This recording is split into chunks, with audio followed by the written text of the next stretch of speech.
Paper ટ્યુબના પુઠ્ઠામાં છુપાયેલા 75.47 લાખનો વિદેશી દારૂનો જથ્થો હરિયાણાના 2 શખ્સો સાથે ઝડપાયો. વાસદ પોલીસને મળેલી બાતમીના આધારે વડોદરાથી પસાર થતી એક ટ્રકને વાસદ ટોલ નાકા નજીક હનુમાન મંદિર પાસે રોકવામાં આવી હતી. ટ્રકમાંથી વિદેશી દારૂ અને બિયરની પેટીઓ મળી આવી હતી. આ દારૂનો જથ્થો પેપર ટ્યુબના પુઠ્ઠાની આડમાં છુપાવવામાં આવ્યો હતો. પોલીસે ટ્રકમાંથી હરિયાણાના ચરખી દાદરી જિલ્લાના નિમલી ગામના 2 શખ્સોની ધરપકડ કરી છે.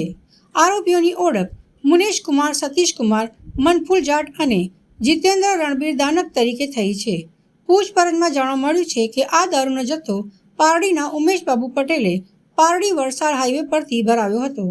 આ જથ્થો વેરાવળ સોમનાથ વિસ્તારમાં કિશોર અને જિગ્નેશ નામના વ્યક્તિઓને પહોંચાડવામાં હતો.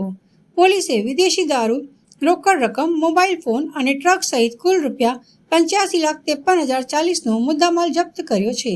પકડાયેલા બંને આરોપીઓ ઉપરાંત દારૂનો જથ્થો મોકલનાર અને મંગાવનાર સામે પ્રોહિબિશનનો ગુનો નોંધી વધુ તપાસ હાથ ધરવામાં આવી છે.